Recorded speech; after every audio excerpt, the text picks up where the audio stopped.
Marcus fixait le message texte sur son téléphone, le lisant pour la 3e fois alors que son café du matin refroidissait dans ses mains. Les mots n'avaient pas changé, mais ils semblaient devenir plus irréels à chaque lecture. J'ai vendu ta voiture pour 5 000 € afin de lancer une entreprise. Tu ne l'utilises jamais de toute façon. Daniel. Son frère cadet avait toujours été impulsif, mais cette fois, il avait franchi une limite que Marcus n'aurait jamais imaginé qu'il oserait approcher. La BMW M3 argentée n'était pas qu'une voiture, c'était un actif de l'entreprise, soigneusement entretenu et assuré au nom de Blackstone Industries, la société de conseil en technologie que Marcus avait bâtie à partir de rien au cours des 8 dernières années. Marcus tapa une seule réponse, intéressant. Puis il posa son téléphone, se rendit dans son bureau à domicile et appela son équipe juridique. Catherine, c'est Marcus. J'ai besoin que tu déclares immédiatement le vol de l'actif d'ISXK 4789 de l'entreprise. Oui, vol. Je t'expliquerai plus tard. En moins de 3 heures, le monde de Daniel s'effondra.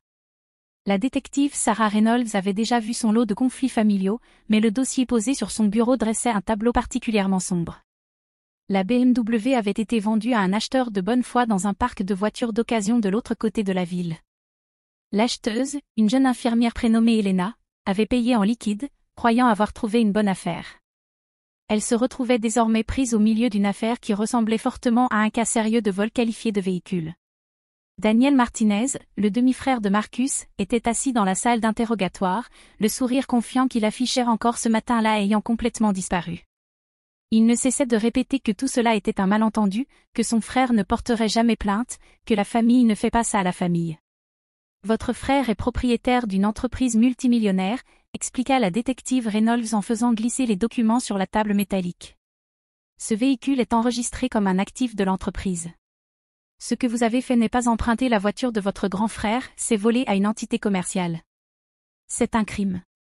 Le visage de Daniel devint livide. Mais je suis de la famille.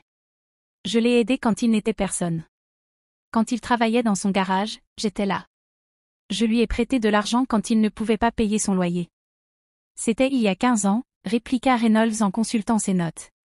Et dernièrement, qu'avez-vous fait? Marcus se souvenait différemment de ses débuts.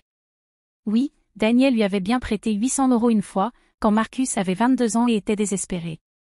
Mais 6 mois plus tard, Daniel lui avait emprunté ses 1200 € restants pour ce qu'il appelait une opportunité d'investissement infaillible. L'argent s'était volatilisé dans un schéma de crypto-monnaie qui s'était effondré en quelques semaines. Il y avait eu d'autres incidents au fil des ans. Daniel empruntant des outils sans jamais les rendre. Daniel utilisant la carte bancaire de Marcus pour des « urgences » qui s'avéraient être des week-ends de jeu. Daniel promettant de payer le dîner d'anniversaire de leur mère, oubliant, opportunément son portefeuille, laissant Marcus couvrir l'addition de 400 €. Chaque fois, Marcus avait laissé passer. La famille restait la famille, après tout. Leur mère les avait élevés à veiller l'un sur l'autre après que leur père les eut abandonnés, Daniel avait 7 ans et Marcus 12. Marcus s'était toujours senti responsable de son petit frère, trouvant toujours des excuses à son comportement. Mais cette fois-ci était différente. Cette fois-ci, Daniel n'avait pas seulement trahi son frère, il avait commis un crime contre l'entreprise de Marcus, la société qui employait 37 personnes et faisait vivre leur famille. Blackstone Industries avait été l'œuvre de sa vie. Après avoir obtenu son diplôme d'ingénieur en informatique au MIT, Marcus avait travaillé 3 ans pour des géants de la tech, économisant chaque centime et apprenant chaque aspect du secteur. Lorsqu'il s'était finalement lancé à son compte, il avait commencé modestement en conseillant des entreprises locales, en les aidant à optimiser leur infrastructure informatique. La BMW argentée avait été son premier grand achat après que l'entreprise était devenue rentable. Non pas pour le luxe ou le statut, mais comme bureau mobile. La voiture était équipée d'un hotspot, d'un dock pour ordinateur portable et de supports de présentation pour ses clients. Marcus se déplaçait chaque jour entre différents sites, travaillant souvent dans la voiture entre 2 rendez-vous. C'était autant un outil professionnel que n'importe quel ordinateur de son bureau. Daniel le savait.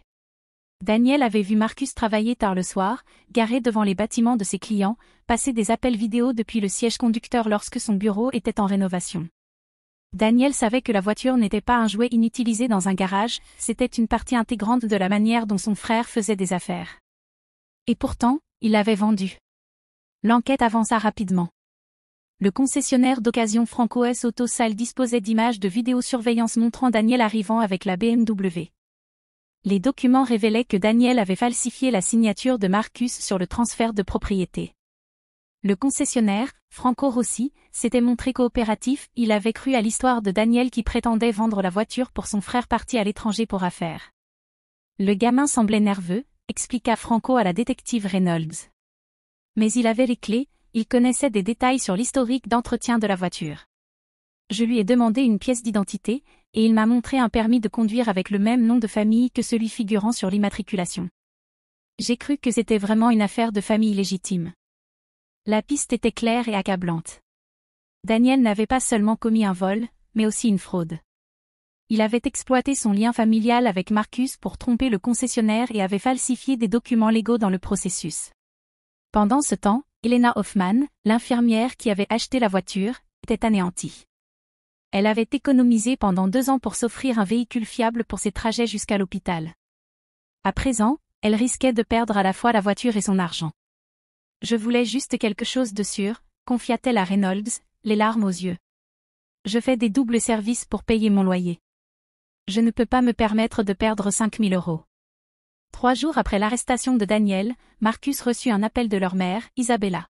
« Comment as-tu pu faire ça à ton frère » l'accusa-t-elle, la voix chargée de déception. « Il a fait une erreur, mais c'est la famille. Tu vas détruire sa vie pour une voiture ?» Marcus ferma les yeux, sentant le poids familier de la culpabilité familiale s'abattre sur ses épaules. « Maman, ce n'est pas une question de voiture. C'est une question de confiance. Une question de loi.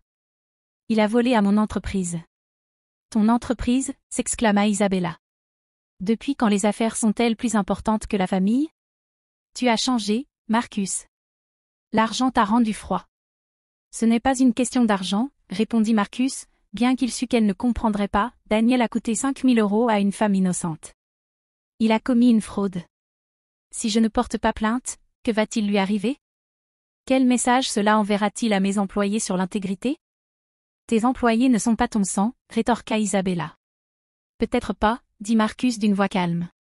Mais ils me font confiance. Ils dépendent de moi. Et contrairement à Daniel, ils n'ont jamais trahi cette confiance. Un long silence pesa sur la ligne. C'est ton frère, murmura Isabella. Je sais, répondit Marcus. C'est ce qui rend les choses si difficiles. Daniel fut inculpé de vol qualifié de véhicule, de fraude et de faux. Son avocat commis d'office lui expliqua qu'il risquait jusqu'à 3 ans de prison s'il était reconnu coupable de tous les chefs d'accusation.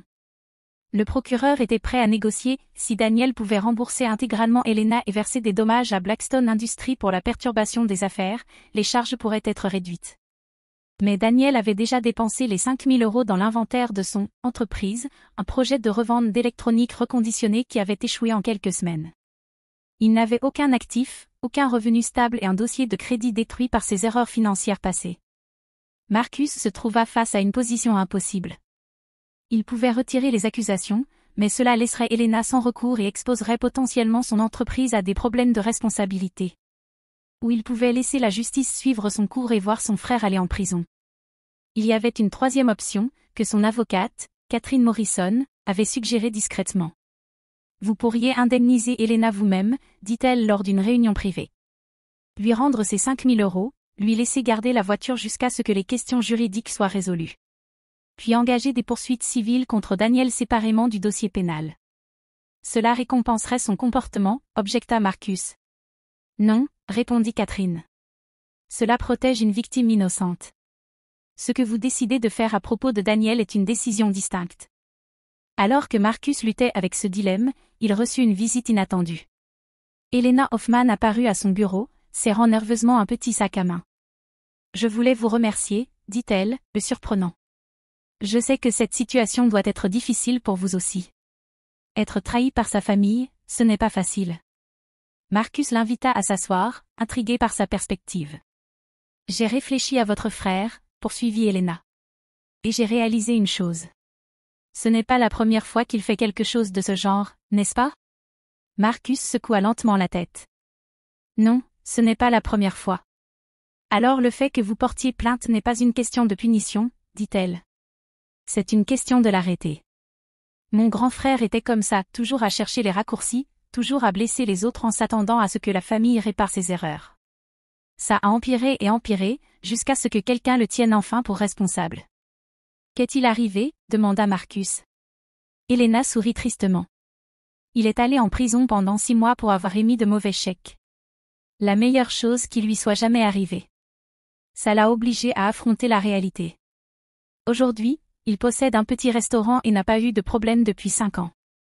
Parfois, la chose la plus aimante que l'on puisse faire est de laisser quelqu'un affronter les conséquences de ses actes. Ce soir-là, Marcus s'assit dans son bureau, contemplant la photo sur son bureau, une image de lui et Daniel lors de la remise de diplôme de ce dernier au lycée.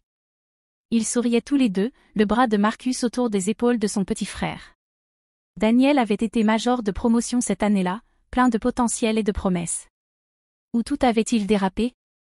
Marcus se demanda si ces sauvetages constants n'avaient pas en réalité encouragé le comportement de Daniel. Chaque fois qu'il avait tiré son frère d'affaires, ne lui avait-il pas simplement appris qu'il y aurait toujours quelqu'un pour le rattraper ? Marcus prit son téléphone et appela Catherine. « J'ai pris ma décision au sujet de Daniel, dit-il. Et je ne retire pas les accusations. Mais je veux aider Elena. Quoi qu'il faille pour qu'elle soit indemnisée, je m'en chargerai. Et je veux organiser une rencontre avec l'avocat commis d'office de Daniel.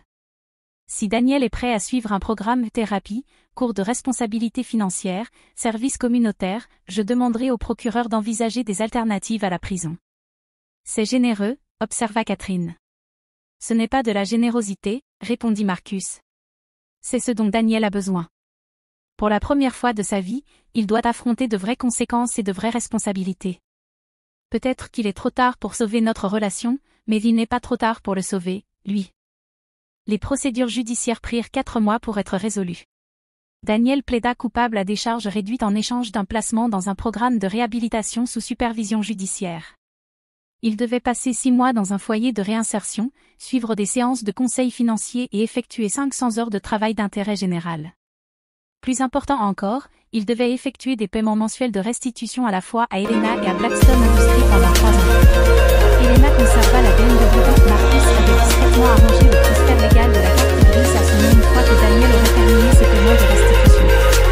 Elle envoya à Marcus une carte de remerciement avec une photo d'elle en blouse, debout à côté de la voiture devant l'hôpital où elle travaillait. Daniel ne parla pas à Marcus pendant 8 mois. Lorsqu'il appela enfin, ce fut depuis son nouveau travail dans un garage de réparation automobile. « Je voulais m'excuser, » dit Daniel, sa voix différente, plus calme, plus réfléchie. « Je comprends maintenant pourquoi tu as fait ce que tu as fait. »« Tu crois ?» demanda Marcus. « Tu n'essayais pas de me blesser, » répondit Daniel. « Tu essayais de me sauver. De moi-même, surtout. J'ai suivi un accompagnement psychologique, et je commence à comprendre comment mes actions ont affecté les autres. Elena, toi, maman, tous ceux qui ont essayé de m'aider. » Marcus sentit un poids quitter sa poitrine, un poids dont il n'avait pas pleinement conscience jusque-là.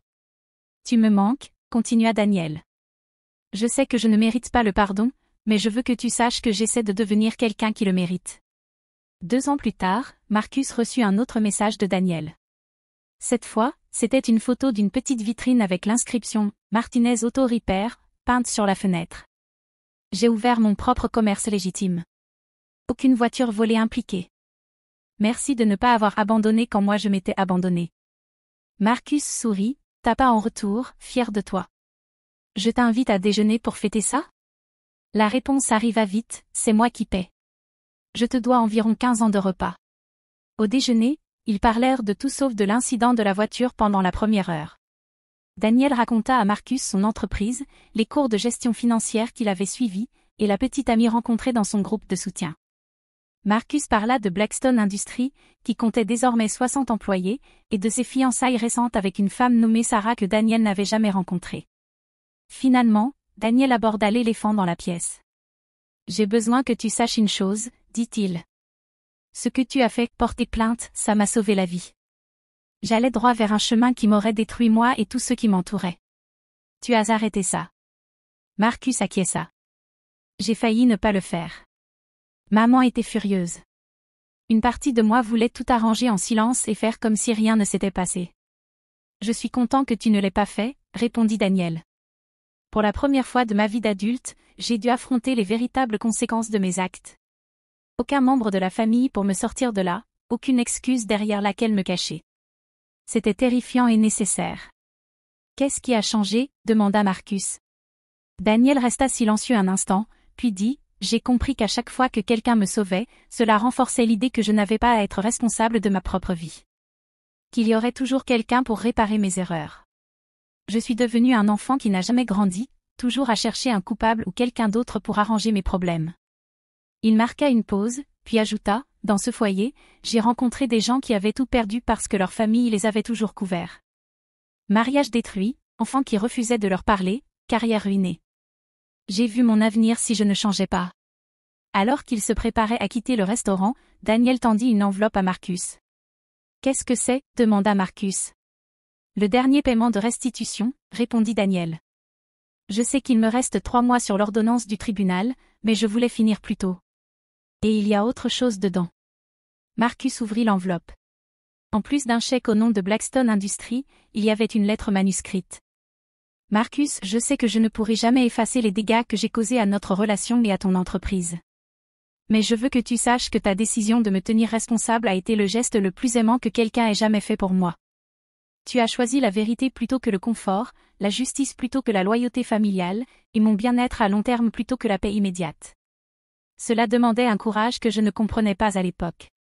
J'espère qu'un jour je pourrai devenir le genre de personne qui fait le bon choix difficile plutôt que le mauvais choix facile. Merci de ne pas avoir abandonné, même quand tu ne pouvais pas me sauver de moi-même. Merci de m'avoir laissé apprendre à me sauver moi-même. Ton frère, Daniel. Marcus replia soigneusement la lettre et la remit dans l'enveloppe. Merci, dit-il simplement. Alors qu'ils marchaient vers leur voiture, Daniel conduisait désormais une modeste Honda Civic achetée avec ses propres revenus. Marcus réfléchit au chemin parcouru par eux deux. Le vol de la BMW avait failli détruire leur relation, mais au final, il avait obligé les deux frères à redéfinir ce que signifiait réellement la loyauté familiale. Le véritable amour, réalisa Marcus, consistait parfois à laisser les gens que l'on aime affronter les conséquences de leurs choix. Cela signifiait privilégier leur croissance à long terme plutôt que leur confort immédiat.